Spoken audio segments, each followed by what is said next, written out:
आज का अपना टॉपिक है इल्तुतमिश।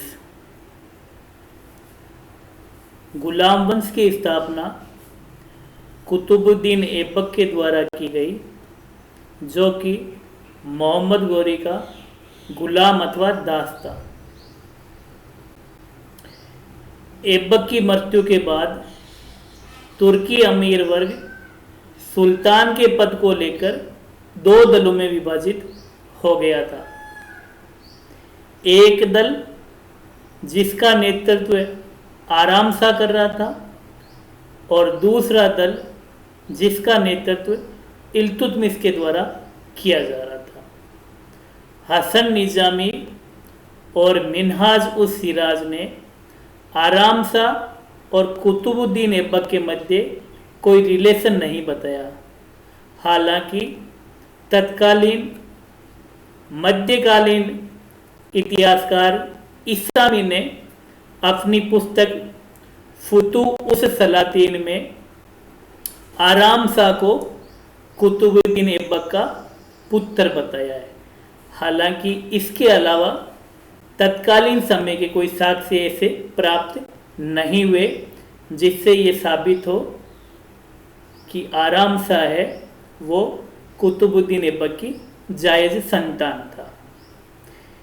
ऐबक बिना उत्तराधिकार के मृत्यु को प्राप्त हो चुका था।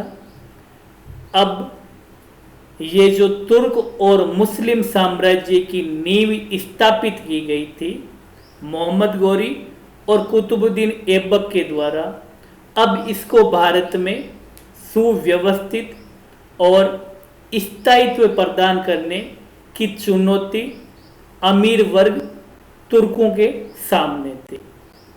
इसी समय इल्तुतमिश, जो कि कुतुबुद्दीन ऐबक का दामाद था, इसे दिल्ली के तुर्क अमीरों के द्वारा इस दिल्ली सल्तनत का नया सुल्तान घोषित किया गया। इल्तुतमिश, जो कि कुतुबुद्दीन ऐबक का दामाद और गुलाम दोनों था। ध्यान ये रखना है कि इल्तुतमिश को मोहम्मद गौरी ने दास्ता से छुटकारा कुतुबुद्दीन ऐबक से पहले दिलवा दिया। मोहम्मद गौरी के अंतिम सैन्य अभियान पंजाब के खोकर जाति के विद्रोह के समय इल्तुतमिश उसके साथ था। इसने इस विद्रोह में अभूतपूर्व सैनिक योग्यता का परिचय दिया, जिससे प्रभावित होकर मोहम्मद गौरी ने कुतुबुद्दीन ऐबक से ये कहा कि आप इसका दास्ता से मुक्त करो और इस सैनिक को अपनी सेना में उचित स्थान प्रदान करो। कुतुबुद्दीन ऐबक के कहने पर इल्तुतमिश ने 1206 ईस्वी में ही इसे दास्ता से मुक्त कर दिया और अपना दामाद बना लिया। इल्तुतमिश ने कालांतर में जब सत्ता को लेकर उसका आराम शाह से संघर्ष हुआ तो उसे पराजित करके उसकी हत्या कर दी। अब इल्तुतमिश के सामने ये जो नई तुर्क सल्तनत है, इसे स्थायित्व को लेकर अनेक समस्याएं हुई। सर्वप्रथम जो इसके सामने समस्या थी वो थी तुर्क अमीरों का समर्थन प्राप्त करना। दूसरी जो मुख्य समस्याएं थी, दिल्ली के आसपास जितने भी स्वतंत्र राजपूत राज्य हैं उनका दमन करना। ये है मुख्य बयाना, रणथंबोर, अजमेर, जालोर, नागौर, मंडोर और ग्वालियर। इल्तुतमिश ने कुतुबुद्दीन ऐबक की मृत्यु के बाद कूटनीति और सैनिक योग्यता के दम पर दिल्ली सल्तनत के सीमावर्ती राज्यों को विजय प्राप्त की। इनमें मुख्य रूप से बयाना, रणथंबोर, अजमेर, जालोर, नागौर, मंडोर और ग्वालियर शामिल था। कुतुबुद्दीन ऐबक की मृत्यु के बाद चित्तौड़ अथवा नागदा जेतर सिंह के नेतृत्व में अपनी स्वतंत्रता की घोषणा कर चुका था। तो 1222 से लेकर 1229 के मध्य इल्तुतमिश ने जेतर सिंह अथवा नागौर और नागदा और चित्तौड़ को जीतने का प्रयत्न किया, लेकिन उसे सफलता प्राप्त नहीं हुई, क्योंकि तत्कालीन शासक जेतर सिंह है वो इल्तुतमिश पे सैन्य और कूटनीतिक दृष्टि से भारी पड़ रहा था। परिणाम स्वरूप राजपूताना के चित्तौड़ राजवंश ने अपनी स्वतंत्रता है वो कायम रखी थी। इसी समय इल्तुतमिश के सामने जो गंभीर समस्या उत्पन्न हुई वे थी मंगोलों के आक्रमण की। मंगोल जो कि चंगेज खां के नेतृत्व में मध्य एशिया में एक बर्बर लड़ाकू जाति थी, संगठित होकर संपूर्ण मध्य एशिया को रौंदते हुए दक्षिण की ओर प्रवेश कर रहे थे। इसी समय ईरान का जो ख्वारिज्म वंश है, जो कि उस वक्त मध्यकाल में तुर्कों में सबसे शक्तिशाली राजवंश था, इसका चंगेज खां के द्वारा दमन कर दिया गया। तब इस राजवंश का युवराज है वो भारत की ओर आया और फारस का सम्राट है वो यूरोप की ओर भाग गया। चंगेज खां इस नव युवक अथवा फारस के युवराज का पीछा करते हुए सिंधु नदी के तट तक आ पहुंचा। फारस के युवराज जलालुद्दीन मंगबर्नी ने इस समय इल्तुतमिश से चंगेज खां के विरुद्ध सैनिक सहायता मांगी। इल्तुतमिश ने कूटनीति का परिचय देते हुए जलालुद्दीन मंगबर्नी के दूत को यह संदेश भेजा कि भारत की जो जलवायु है, यहाँ का जो एनवायरनमेंट है वो आपके अनुकूल नहीं है और इसलिए आप कृपया भारत की जगह किसी दूसरे देश में शरण लीजिए। इसके साथ ही इल्तुतमिश ने अपनी एक स्थायी सेना की टुकड़ी उत्तर पश्चिमी सीमा प्रांत सिंध के आसपास के लिए रवाना कर दी। परिणाम स्वरूप जलालुद्दीन मंगबर्नी है वो भारत में प्रवेश करने से पूर्व ही भाग गया और चंगेज खां इसका पीछा करते हुए सिंधु नदी के तट से वापस उसके पीछे हो लिया। इस प्रकार इल्तुतमिश ने अपनी कूटनीति के द्वारा जो इस दिल्ली सल्तनत की स्थापना के समय ही एक भयंकर संकट उत्पन्न हुआ था उससे निजात पाई। कुतुबुद्दीन ऐबक, जिसे शासन व्यवस्था को स्थायित्व देने का इतना समय प्राप्त नहीं हुआ था, मात्र 4 वर्ष के बाद ही वो अकाल मृत्यु को प्राप्त हो चुका था। इसलिए अब शासन व्यवस्था को स्थायित्व देने, संगठित करने की जो जिम्मेदारी है वो इल्तुतमिश पे आन पड़ी। इसने कूटनीतिक, सैनिक, राजनीतिक विलक्षण प्रतिभा का प्रदर्शन करते हुए शासन व्यवस्था को स्थायित्व और सुदृढ़ किया। इसलिए कुतुबुद्दीन ऐबक को वास्तविक रूप से दिल्ली सल्तनत का संस्थापक माना जाता है। इसके द्वारा जो प्रमुख रूप से सुधार किए गए वो मुख्य रूप से 4 थे। इक्ता प्रथा को लागू करना, 40 गुलामों का दल संगठित करना, मुद्रा सुधार और खलीफा से मान्यता प्राप्त करना। सर्वप्रथम इसने जो सुधार किए वो है इक्ता प्रथा। इक्ता प्रथा ये अरब देशों में प्रचलित थी। इक्ता प्रथा का मतलब है भूमि का टुकड़ा। ये 2 प्रकार के हैं। बड़े इक्ता जिसे प्रांत कहा जाता था और छोटा इक्ता अथवा सैन्य अधिकारियों को, सैनिकों को सैनिक सेवा के बदले नकद वेतन ना देके भूमि का टुकड़ा देना और उसके ऊपर जितनी भी उपजाऊ है फसल होगी वो सब उन्हें वेतन की जगह उनकी तनख्वाह मानी जाएगी। सर्वप्रथम भारत में ये प्रथा लागू करने वाला व्यक्ति था इल्तुतमिश। इसने अपने सैन्य अधिकारियों को, सैनिकों को नकद वेतन की जगह इक्ता देना शुरू कर दिया। इस इक्ता प्रथा के अंतर्गत उस प्रमुख सैन्य अधिकारी के इक्तेदार के जो मुख्य कर्तव्य थे वो 3 थे। इस जो इक्ता दिया जा रहा है, भूमि का जो टुकड़ा दिया जा रहा है, उसमें शांति और व्यवस्था स्थापित करना, उससे भू राजस्व कलेक्ट करना तथा जब भी सम्राट को जरूरत हो उसे सैनिक सहयोग प्राप्त करना। इस प्रकार इस इक्ता व्यवस्था के द्वारा इल्तुतमिश ने अपनी शासन व्यवस्था को एक जगह संगठित किया, सैनिक सेवा को एक स्थायित्व प्रदान किया। दूसरा जो इसके द्वारा सुधार किया गया वो है 40 मंडल अथवा चालीसा का गठन, जिसे तुर्कान चहलगानी भी कहा जाता है। अर्थात दिल्ली सल्तनत की स्थापना के साथ ही अमीर वर्ग के 2 गुट हो चुके थे।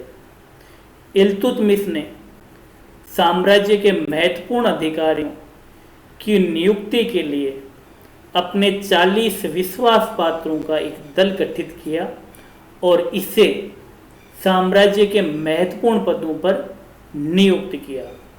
परिणाम स्वरूप अब साम्राज्य में इल्तुतमिश के विरुद्ध विद्रोह की जो भी संभावनाएं थी वो खत्म हो चुकी थी।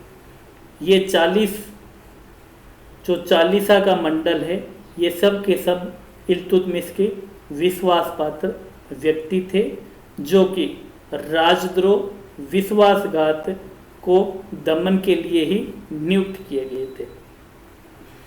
तीसरा जो मुख्य सुधार है वो है मुद्रा सुधार। इल्तुतमिश के द्वारा भारत में टका और जिंतल के नाम से 2 सिक्के चलाए गए।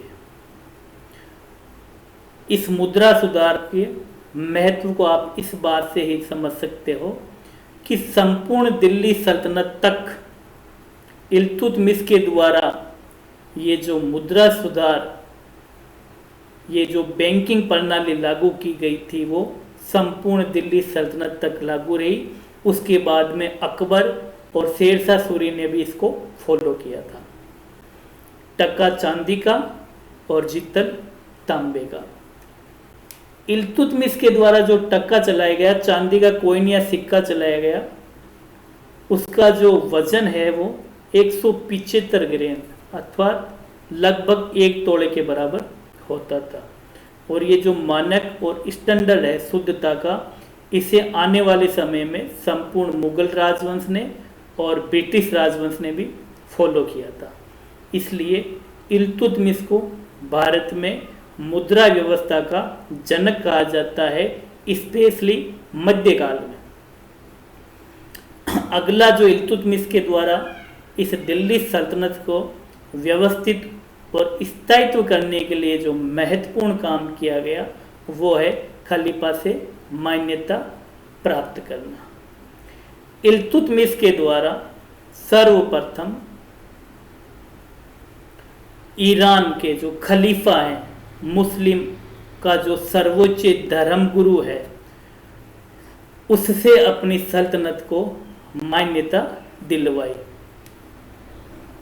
इस प्रकार इल्तुतमिश वह प्रथम शासक था दिल्ली सल्तनत का जिसे इस्लामी सर्वोच्च धर्मगुरु खलीफा के द्वारा मान्यता दी गई। मध्यकाल में तुर्क और मुस्लिमों ने जितने भी देशों में अपनी सत्ता स्थापित की, वो सब के सब इस खलीफा से मान्यता प्राप्त करते थे ताकि मुस्लिम वर्ग में उनके विरुद्ध कोई विद्रोह ना हो तथा इनकी प्रतिष्ठा, पद और महत्व में वृद्धि हो। इसलिए इल्तुतमिश ने खलीफा से अपनी सल्तनत को मान्यता दिलाई। तत्कालीन खलीफा अब्दुल कादिर बिल्ला के द्वारा इस सल्तनत को मान्यता दी, जिससे तत्कालीन मुस्लिम अमीर वर्ग है वो इल्तुतमिश के विरुद्ध विद्रोह ना कर सके। इल्तुतमिश की सल्तनत को जो सर्वाधिक चुनौती देने वाले दो व्यक्ति थे वे थे यल्दोज और कुबाचा। यल्दोज और कुबाचा भी कुतुबुद्दीन ऐबक और इल्तुतमिश की तरह मोहम्मद गोरी के दास ही थे। कालांतर में 1215 में सैन्य शक्ति के दल पर इल्तुतमिश ने यल्दोज को पानी तराइन के तीसरे युद्ध में पराजित किया और इसी प्रकार उसने कुबाचा का दमन किया। इल्तुतमिश ने ग्वालियर विजय के उपरांत रजिया सुल्तान, जो कि इसकी पुत्री थी और जिसे अपनी संतानों में सबसे ज़्यादा प्रतिभाशाली मानता था, और इसे ग्वालियर विजय के उपरांत दिल्ली का शासन नियुक्त किया तथा रजिया सुल्तान के नाम पर सिक्के भी चलाए। ग्वालियर विजय के बाद इल्तुतमिश का स्वास्थ्य दिनों दिन गिरता गया और बयाना अभियान के दौरान वे गंभीर रूप से बीमार हुआ और 1236 में इल्तुतमिश की मृत्यु हो गई। मृत्यु के बाद वही सत्ता को लेकर संघर्ष हुआ। वही सत्ता के दो गुट, एक गुट चाहता था कि इल्तुतमिश का जो पुत्र है रुकनुद्दीन फिरोज शाह वो सत्ता संभाले। दूसरा गुट चाहता था कि इल्तुतमिश ने जिसे उत्तराधिकारी घोषित किया है अर्थात रजिया सुल्तान, वो इल्तुतमिश की सल्तनत को संभाले। शुरुआत में मृत्यु के तुरंत बाद रुकनुद्दीन फिरोज शाह ने सत्ता अपने हाथ में ले ली। अब 8 महीने तक रुकनुद्दीन फिरोज शाह, जो कि पूर्णतया विलासी, आलसी और उद्दंड प्रवृत्ति का व्यक्ति था, अपनी जनता पे अत्याचार किए। कालांतर में अमीरों का दूसरा गुट जो रजिया के पक्ष में था उसने विद्रोह करके रजिया सुल्तान को अपना तथा इस सल्तनत का वारिस घोषित कर दिया। रजिया सुल्तान जो कि इस दिल्ली सल्तनत के इतिहास में एकमात्र मुस्लिम महिला शासक थी, जो कि इल्तुतमिश के द्वारा ही उत्तराधिकारी घोषित की जा चुकी थी और सबसे प्रतिभाशाली थी उनके संतानों में। रजिया सुल्तान को छोड़कर बाकी सभी सुल्तान अयोग्य थे, लेकिन फिर भी रजिया सुल्तान मात्र 4 वर्ष के लिए ही इस सत्ता का उपभोग कर सकी। इस रजिया सुल्तान के पतन के पीछे जो मुख्य कारण माने जाते हैं वो है तुर्क अमीरों का विद्रोह, मलिक याकूब के साथ उसके संबंध, और इतिहासकार मिनहाज उस सिराज के अनुसार रजिया का स्त्री होना ही उसका सबसे दुर्बल पक्ष माना जाता है। सत्ता संघर्ष के दौरान जिस तुर्क अमीर वर्ग के द्वारा रजिया सुल्तान को इस सल्तनत का वारिस घोषित किया था, उसी अमीर वर्ग ने अब एक महिला को अपना सर्वे सर्वा मानने से इनकार कर दिया। भटिंडा के गवर्नर मलिक अल्तुमिया के नेतृत्व में इस अमीर वर्ग ने 1240 में विद्रोह कर दिया और रजिया को बंदी बना लिया। इन सब के पीछे एक जो महत्वपूर्ण कारण बताया जाता है वो ये है कि रजिया सुल्तान के शासनकाल के दौरान एक मलिक याकूब नामक व्यक्ति, जो कि अमीर परिवार से, अमीर राजघराने से या शुद्ध तुर्क नस्ल से नहीं आता था, उसे रजिया सुल्तान के द्वारा अमीर आखुर का महत्वपूर्ण पद दिया गया। और इस अमीर वर्ग ने रजिया के खिलाफ षड्यंत्र करके वे ये आरोप लगाए कि रजिया और इसके विरुद्ध जो संबंध है वो अवैध है। इस प्रकार उस समय एक स्त्री को, उसकी प्रतिभा को तत्कालीन सामाजिक और धार्मिक रूढ़ियों ने शासन करने से हटाने के लिए तत्पर हो चुके थे। मिनहाज उस सिराज, मध्यकालीन प्रसिद्ध इतिहासकार, उसके अनुसार रजिया सुल्तान का जो एकमात्र दोष था वो ये था कि रजिया सुल्तान महिला थी और मध्यकाल में कट्टर मुस्लिम वर्ग के द्वारा, कट्टर मुस्लिम जनता के द्वारा एक महिला को अपना सर्वे सर्वा मानना बिल्कुल भी स्वीकार नहीं था। इस प्रकार इल्तुतमिश की सबसे योग्य और प्रतिभाशाली संतान रजिया सुल्तान का अंत बहुत ही दुर्भाग्यपूर्ण तरीके से हुआ। इस प्रकार रजिया सुल्तान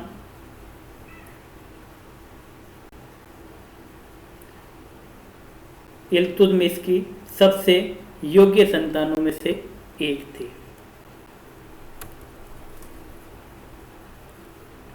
तो दिल्ली सल्तनत की स्थापना में इल्तुतमिश का सर्वाधिक महत्वपूर्ण योगदान था।